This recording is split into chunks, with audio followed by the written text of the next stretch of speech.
Welcome to the Leadership Heart Podcast with Sandra J. Horton, the Growth Catalyst.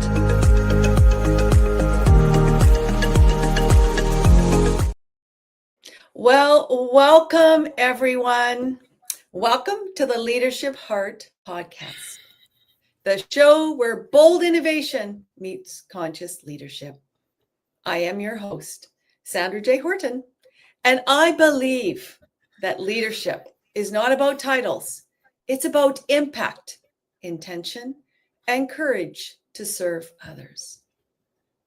On this podcast, we will go beyond strategy and surface level success to have real and honest conversations with change makers in health and tech, innovation, social areas, and beyond. You are going to hear from visionary leaders who are not only building organizations, but helping others to build organizations and putting people first. Leaders who understand that the people matter first. Humanity matters. So if you are ready to lead with more purpose and clarity and heart, you are in the right place.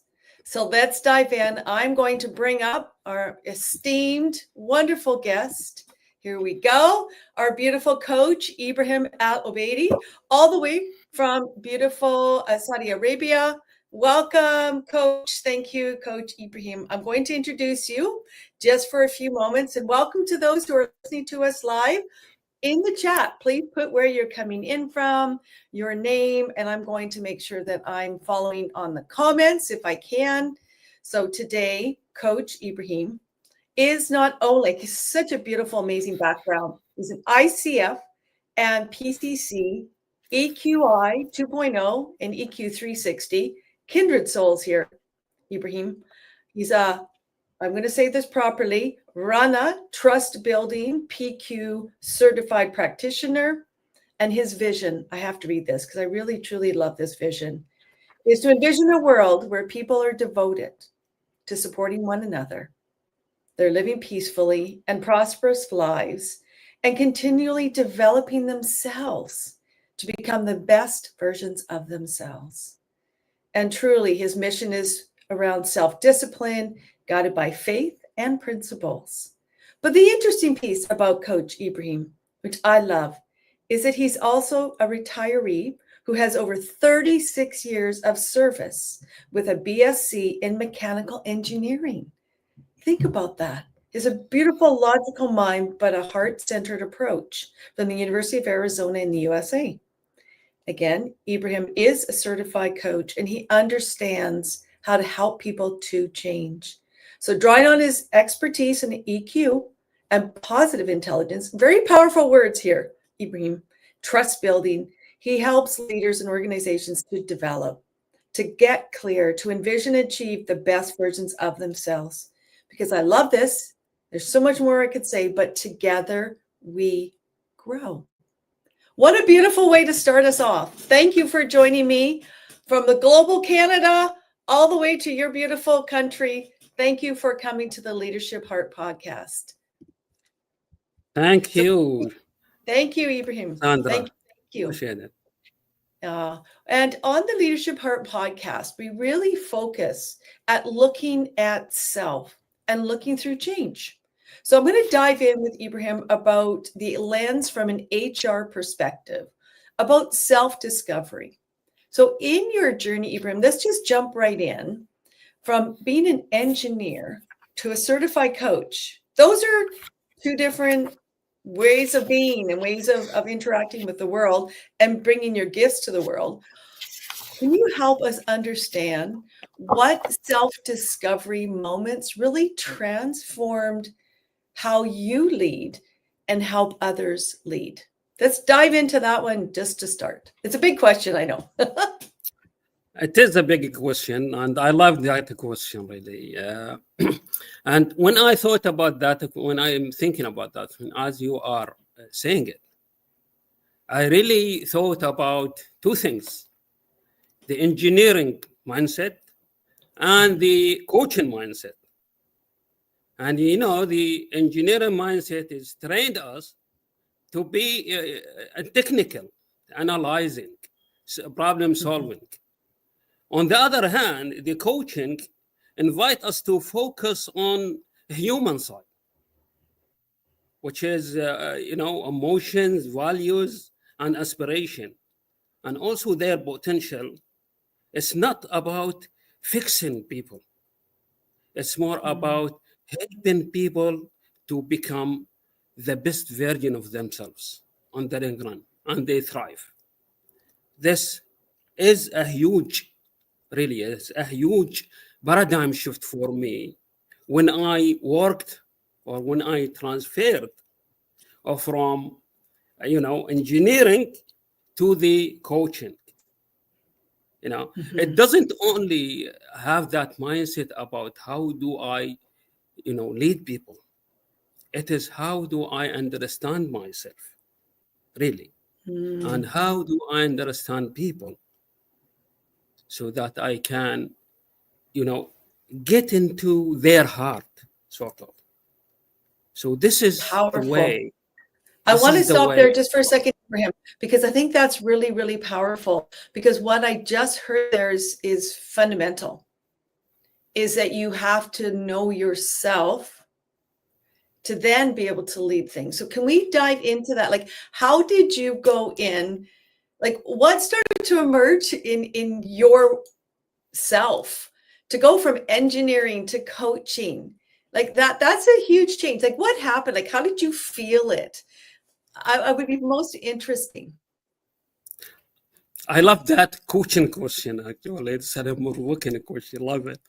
And what's really meant is that when we dive in ourselves, we will not only knowing, our emotions, our thoughts, which will have that, self-awareness about how do we see ourselves, how do we see them, how do we feel our feeling toward things, our feeling toward ourselves, our feeling toward our strength, our feeling, how do we change our thoughts from seeing things from the dark side to seeing things from the bright side. And we consider, I'm just emphasizing, we do consider looking at challenges and problems as an opportunities to grow.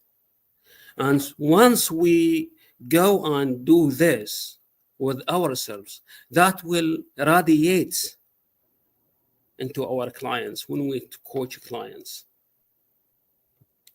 Love that. I love that. And it's the power of the emotions, the power of feeling, isn't it? Because people feel you. If you walk into a room, people can experience you, whether it's in a positive energy or if you're just, like, even people are listening now, look at yourself. How are you sitting or how are you standing? Like, how are you showing up in this world? Because people feel you. And this kind of lends into the whole self-discovery.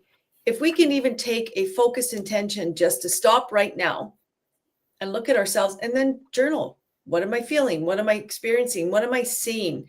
Now, how do we help leaders who are in an HR capacity? Because I know you work with a lot of HR and organizations. How can how can we as individuals help HR leaders foster more emotional self-awareness, not only in themselves, like how they recruit, how they bring people in, but how do they build more self-awareness in their teams? Well, that is really an amazing question, really. And to answer this question, I'd like to start with a story. Love stories. Yeah, Yeah. great. I love that. And by the way, I love stories as well because they demonstrate, the thing that the world cannot demonstrate. And during the right after the COVID-19, I was coaching one young leader, and the leader was, find it hard to, see what he wants, what leader he wants to be. So I asked him, who is your role model? And he paused and said, it's my senior VP. I said, wow, what makes him your role model? He said, well, 6 months after the COVID started, the company decided to lay off at least 30% of the workforce.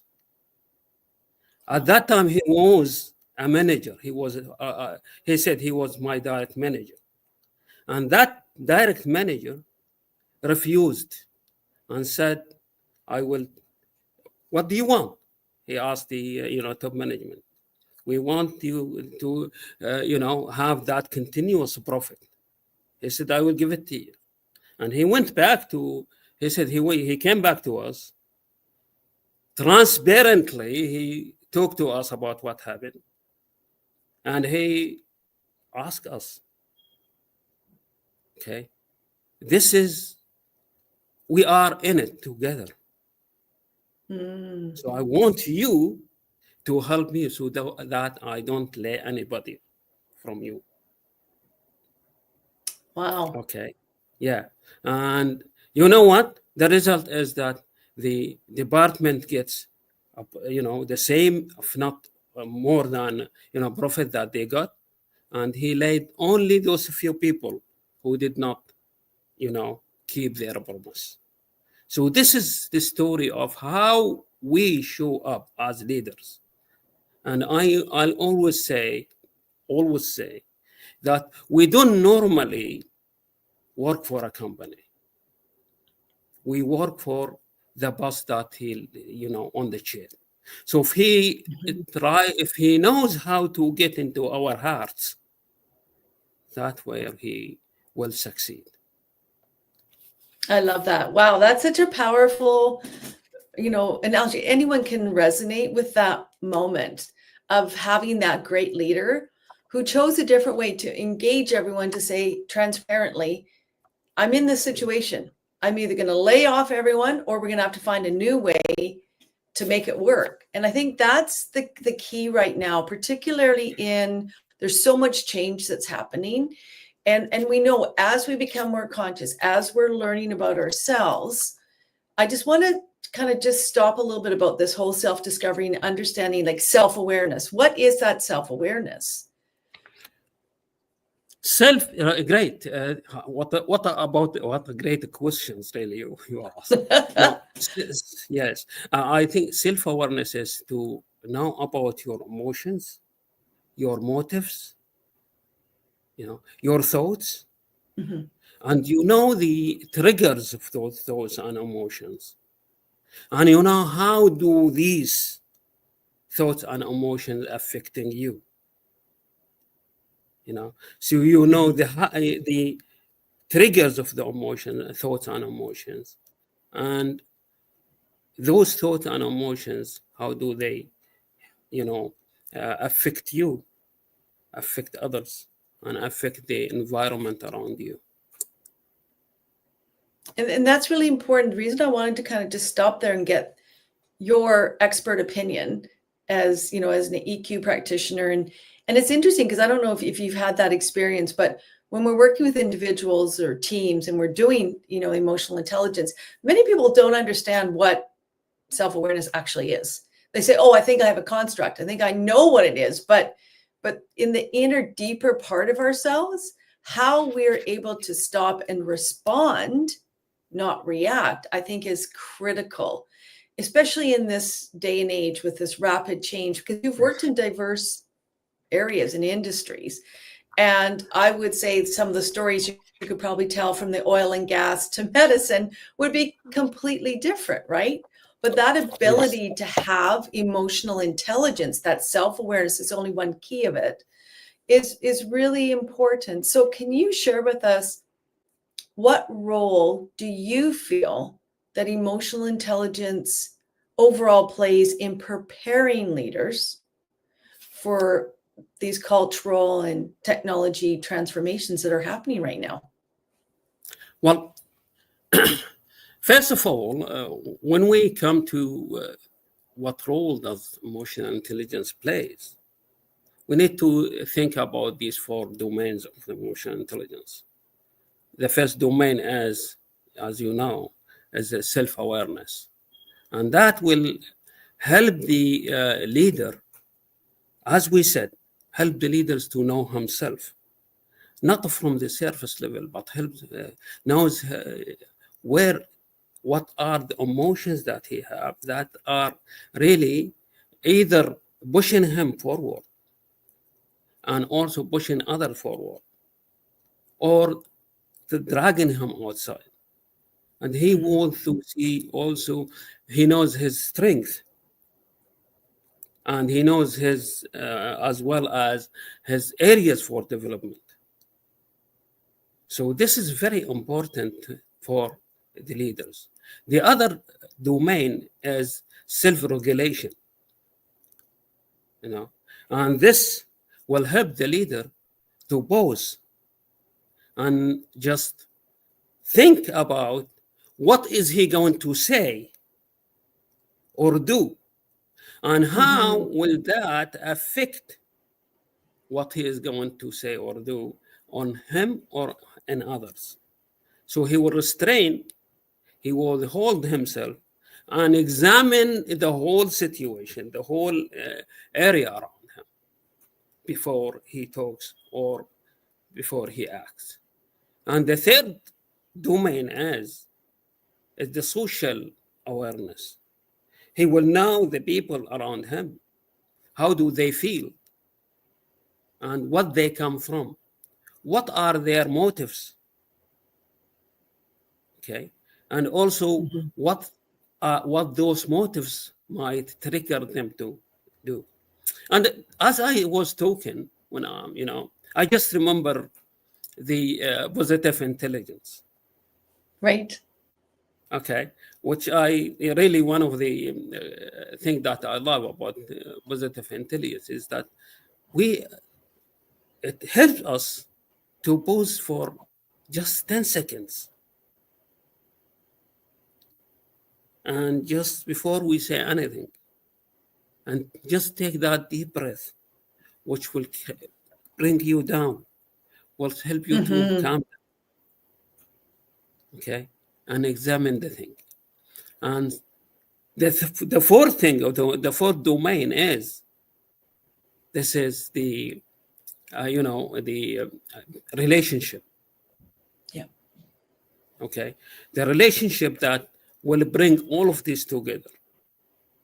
And as the Reina,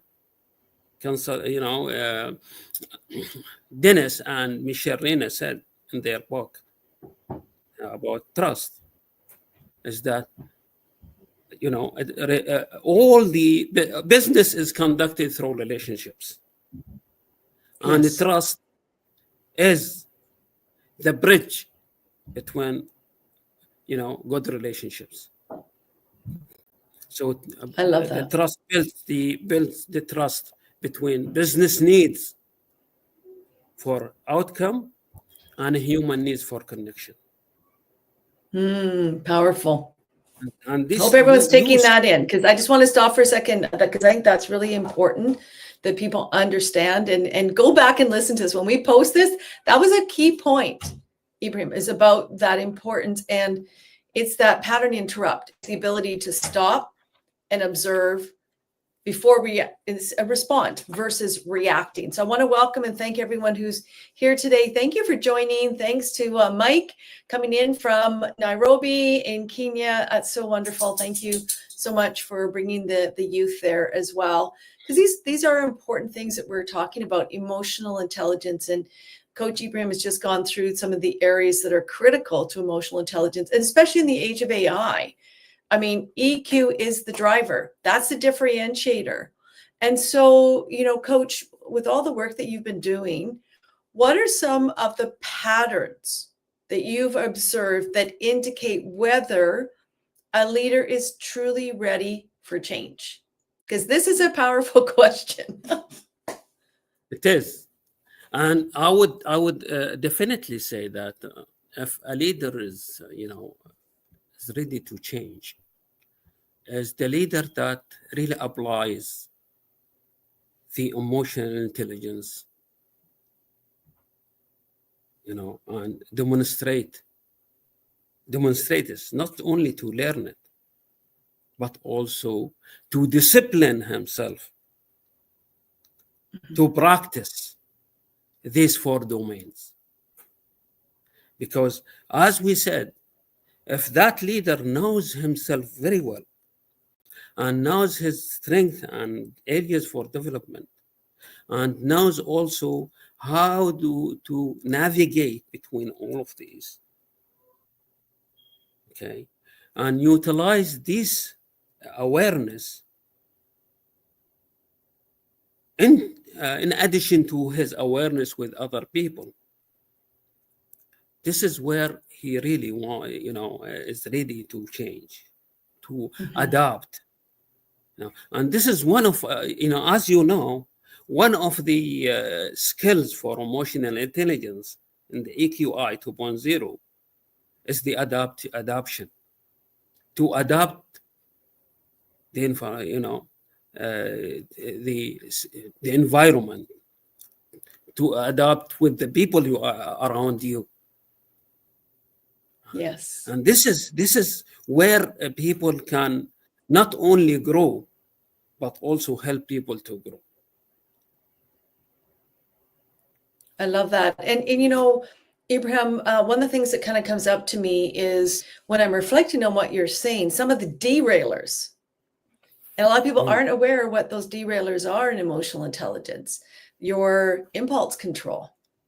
So what I'm hearing you say is we need to stop and then take a breath, ground ourselves, and then choose to take in the right information and respond. Because impulse control, how you problem solve, how you look at the independence away from your emotions driving you to do something. I don't know if you've had that experience where all of a sudden you're like doing something, you're like, hey, wait a second, what happened to me? The amygdala hijack, These are critical pieces that what's happening for you in this moment. So what else can people, as a leader, if I have some aspiring people that are coming up in my organization or I'm working with people, what can I do to help them become more emotionally intelligent? What are some steps, some things that they could do in this time of change? Well, first of all, I would say that they need to know where they are in relation with emotional intelligence. Because see, when my clients, some of my clients come to me, and I go deep with them, and I see that they don't know where are they, what they are suffering from. Many clients, they come for something and they don't know. As we talk, they will discover that this is not the thing that they are coming to. So what I say that these assessments, for example, I consider this assessment and I talk to my clients about them as, when you go to a doctor, and the doctor will will examine you, and he might not see something, so he will take you to the lab test to take tests, and he might not get the accurate results for that. They will go take you to just a normal X-ray, and that also will not reveal that much. So what he will do, he will take you to MRI, where you are going to discover what happens, what is, what the problem that you are facing. And he also will discover that, and he will base his treatment based on real things. So I would say that if, if companies wants to, elevate, let's say, their human and their emotional intelligence, and make their leaders as emotionally intelligent leaders, first they should invest in training them, and also giving them, especially those people who are really very important for the companies, they should take that opportunity to give them the emotional intelligence assessment, which is AQI 2.0. Yeah, I 100% agree. And, it's interesting when we look at ourselves and, I ground the Leadership Heart podcast in my proven evidence base of how we change. So the first one is self-discovery. Then we go through, we start to really understand ourselves, our thinking, our feelings. We become more present. We get it. We start to really, okay, this is who I am, where I'm going, where do I want to go, and how do I want to stay there? But yet change hits us. Things are coming at us around the globe. There's so much unhappiness and sadness and things that are coming at us. This is why it's so critical that the ability to respond, not react to whatever is happening to us is so critical in these moments. So in your experience, and I'm going back again kind of into how do we get through this change right now? Like, is there a better positive intelligence or a mindset or a way of being that we really should be focusing on, like, to be more resilient through all of this change? Like, what are your thoughts, Coach Ibrahim? Because I know you have different types of, industries that you coach in. Like, what have you found? What is the best mindset to work through this change? Well, you are provoking my, as very, very provoking questions as you are a coach. And when I was thinking of I heard you saying what type mindset, and just let me then share, shed some lights on the two types of mindsets: the growth mindset and the fixed mindset. Why is that? Because, see, when we are born, we will just be affected by all the environment around us, and also with our inheritance, things. So, so we need to know ourselves, and we need to know what kind of mindset do we have. The growth mindset will look at things as, yes, there are challenges, but I can't go over them. So he will not surrender. Whereas the fixed mindset, he will say, this is my capacity. I can't go beyond my capacity. And you see, this mindset that when I see that this is my limit, and I cannot go beyond this my limit, I will not even try. And this is the dangerous thing about the fixed mindset. In addition to that, also we look at the other thing is that how do we see ourselves, as we said, and we need to go that that paradigm shift, because some people, I talked to people around me and some of my clients as well, and what they say that this is who am I. Okay, I just get I said, so who said that you are? This is who are you? This is your thinking that says who are you. This is your mindset that saying who are you. You have strength beyond what you are thinking about. And when I take them through this visualization and let them see themselves otherwise, I normally ask my clients, I start with, when I see them struggling, I start with this exercise to let them for 2 minutes exercise, where I ask them to close their eyes and just take deep breath and, do some, what we call in the positive intelligence, BQ reps. Yeah. Okay. And then we ground them. And I told them, just go and put a picture for the best version of you. Who are you? That. Yes. So I let them stay there and put the exact picture, the best picture that they see themselves at. And I can see, this is not even who are you. who you are. This is less than who you are. You can, as we work together, this image, this visualization, this image that you build to yourself will get brighter. I love this. And even as you're explaining it, you're getting brighter, because this is the essence of the amazing work that Coach Ibrahim does, is you open people up. You're opening them up to possibility, because that's the key here. It's open to possibility, not fixed. I'm not my old story. I'm not what my family tells me I am. There's infinite possibility in this moment. So as we shift now, as we start to look at ourselves, we're grounding ourselves, we're understanding, I need to become more self-aware. What does that mean? Looking at how I go through the change, responding, not reacting, having an openness to new ideas, thoughts, becoming it, and then doing it. And then to sustain the change, to actually be able to make that long-term change stick, to build that trust so that people will come with you through change. Because as a change practitioner, I see this all the time. People get disengaged. They're like, I can't do it. I'm checking out.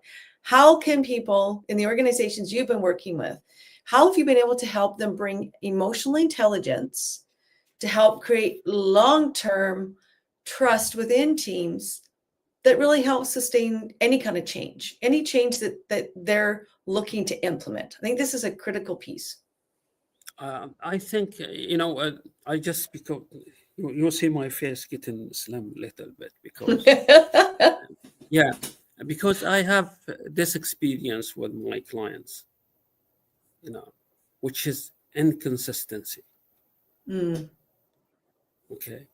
Now, some clients come to me very energetic to change, and they stay for 1 session, 2 sessions, 3 sessions sometimes, and they stop. And you guess what? They come after 3 months, 5 months, they get back to where they were from the beginning. So if companies and leaders wants to really want their people to be continuously on the top niche of their emotional intelligence, they need to remind themselves, and they need to remind their people about it. For example, every day these days I listen to motivational speech. Because see, with the world around us, with these negative things around all over the world, if we just leave things go as they are, we even forget ourselves, and we will be immersed on these events until we are really sucked on these oceans of bad news. And once we are there, I normally ask people to imagine, when they come to me with this very stressed, I told them that if you don't help yourself and get out of that, sometimes we have this, I don't know what you call it, they have this jar which they bought for heat, for to cook. I said, you are inside there. You're like a lobster. So you in a boiling pot. You cannot think while you are there. At least ask somebody to open a hole so that the pressure. Let the pressure out. To get the pressure out a little bit. So that you could breathe. See, this is the essence of the thing that I think for the companies and for the leaders themselves, they need to really discipline themselves to continuously remind themselves about emotional intelligence and how these, these emotional intelligence skills will not only elevate them, but it will elevate the people around them, and it will Mhm. elevate the outcome, the business outcome,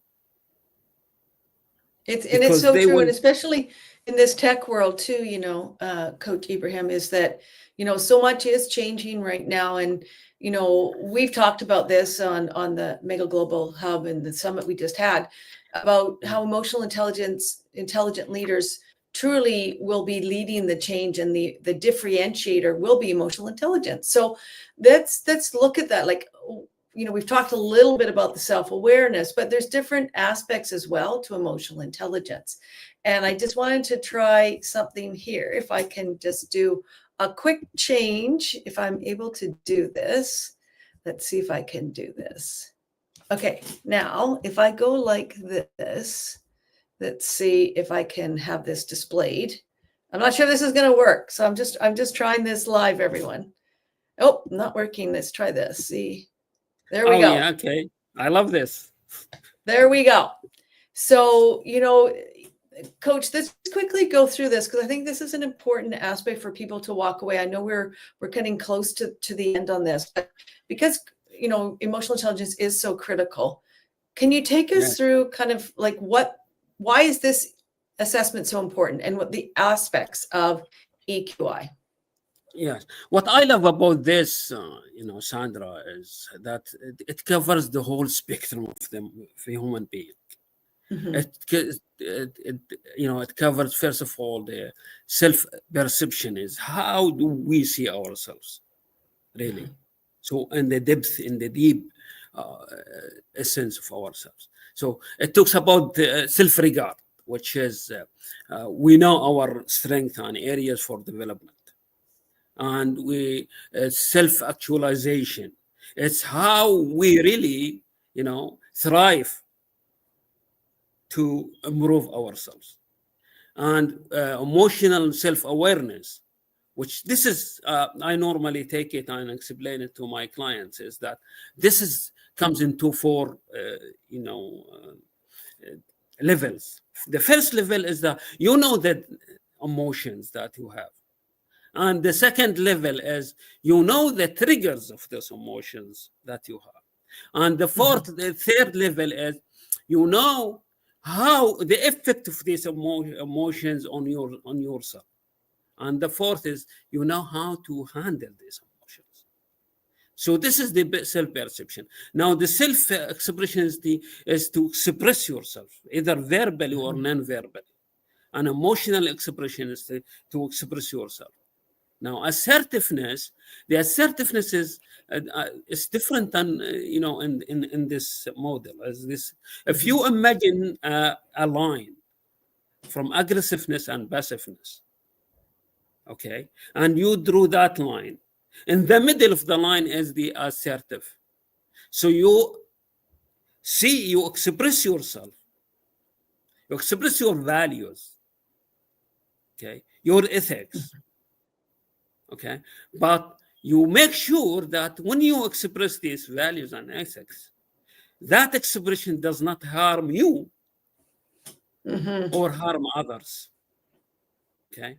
So this is the assertive, is to express things, but you need to make sure that you are not harming yourself or harming others. And independence, and when we talk about independence, we talk about independence because this is independent of the emotions. Because when you are dependent on the emotions, you are really not making the right decision. Now we go to the third one, which is interpersonal relationship, and this is how you build relationships and how you maintain these relationships and how do you strengthen these relationships, which is interpersonal relationships. And you cannot do these relationships until you practice this empathy. Mm-hmm. Okay. In addition to that, and this is the beauty of this model, is that how you contribute to the to your society, small society, and also society in your at your your city, society at your country, and society to the world. And this is the social responsibility. And when you go to decision making, and the first thing for decision making is the problem solving. Okay, and this is the ability to find solutions to any problem that you face. And in order to find the solutions for those problems, you need to have the reality testing. You test everything around that problem.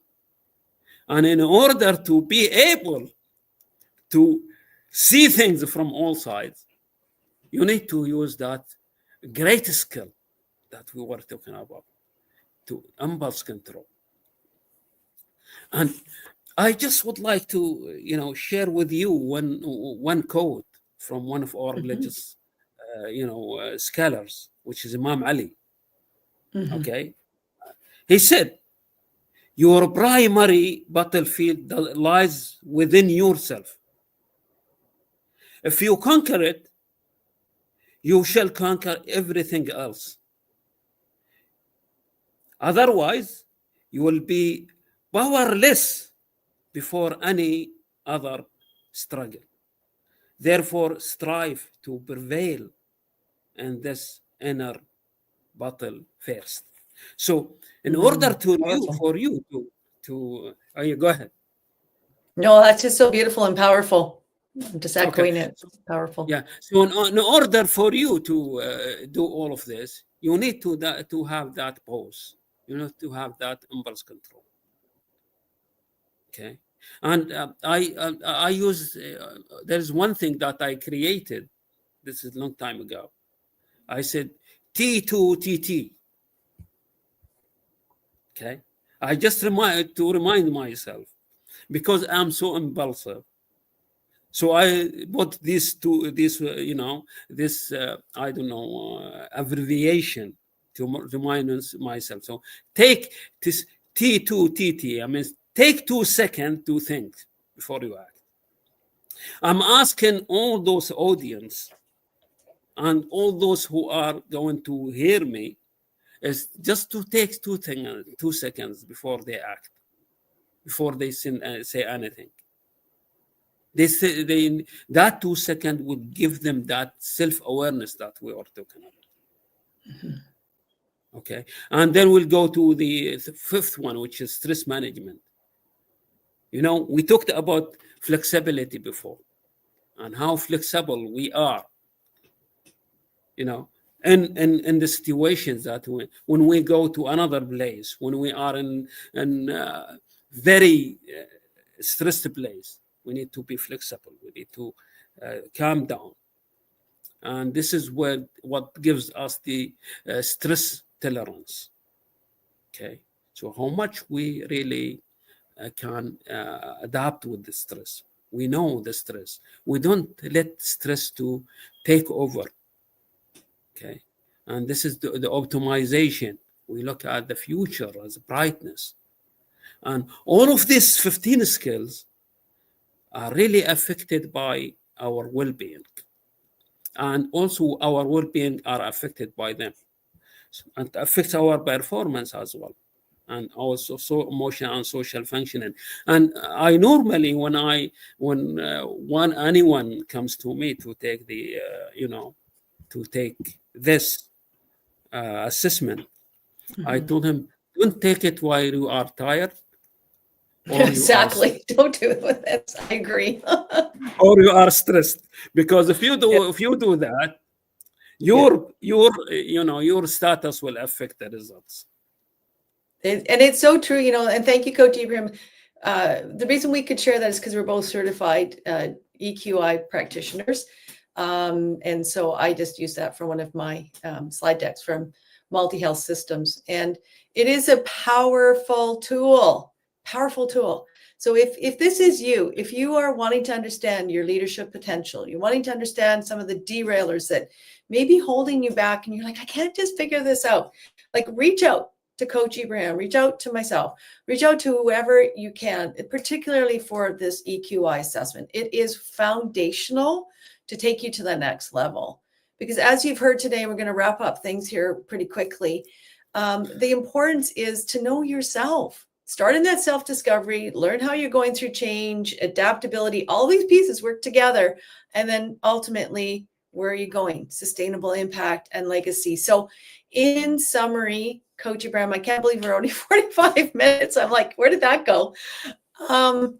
What are some of your closing thoughts? Because there's so much goodness that you bring to the world and the change that you're making.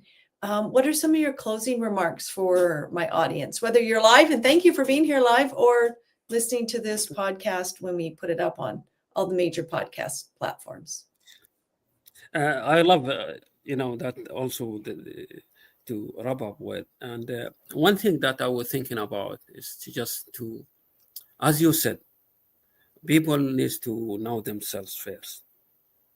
And to know themselves, there are a lot of assessment that they take. But depending on what assessment, what is their really, what is their challenge, what's their pain. Okay. Mm-hmm. And one of this, I will just have 1 minute, if you allow me, is one of these assessments, the PQ, positive intelligence, which will show us these saboteurs that are acting in our heads, that are creating the stress, the anxiety, the fear. Okay. And, once a lot of people take it nowadays with me, and they see that how these are affecting them. So to wrap up is that, first of all, people need to know themselves better. And they should be vulnerable and go for a help. I got people from even, very high senior executives. And they, at the first session, they are resistance. But as we go, on, they open up. And you guess what? That will make a huge shift on how do they see themselves, how do they see the people around them and the environment around them, and make it clear how do they grow, how do they help people to grow, and at the end, they will have their companies to profit and grow. I love that. And how do people get a hold of you, Coach? They can either call me on my, on WhatsApp, or call me direct from my phone, 05 or plus 966 50 481 0675, or through email Abu Khalil, ABUKHALIL 2 at gmail.com. I'm in Nomi, I'm in LinkedIn, so they could give me from also in Mega. Yes. Me and you are Pick it up. me and you are on Mega, so they could Yeah. go to Mega, and Global then you Hub. can put Yes. and then they can find me also there. So I'll be more than happy to have a chat with anybody who wants to chat. And I could offer 15-20 minutes for anybody who wants to discuss their situations. And I will give it free for those audience who came to us Awesome. tonight. And then at the end, I'd just like to thank you very much for your time and for your host. My big smile. This is the beauty of connections, everyone. Like, surround yourself by amazing people. And, thanks to Arafath and the Mega Global Hub, a beautiful coaching community where we all come together and we're supporting and really empowering others so that you can be your best version, to lead with heart. Like, get out of your head, connect to your heart, to your head, to higher calling and consciousness. Learn how to be your best version. And it's just that, it's that openness. Like today, what is one thing you've heard today that you can go and apply? Like, that's the choice we have. You know, Coach Ibrahim talked about the importance of a growth mindset, not a fixed mindset. You are not your old story. You're not what your parents thought you were, or what you even think you are. There's so much possibility in who you are. So as you come to the Leadership Heart podcast, always take action, listen openly, and then take action from something in here. And then I love to hear from you. Put in the chat, in the podcast, give us a follow, because the Leadership Heart podcast truly is about inspiring others to be their best versions with clarity and confidence, and having the courage just to do something different today and to step into your power, especially in this AI technology driven, beautiful world, that emotional intelligence is that differentiator.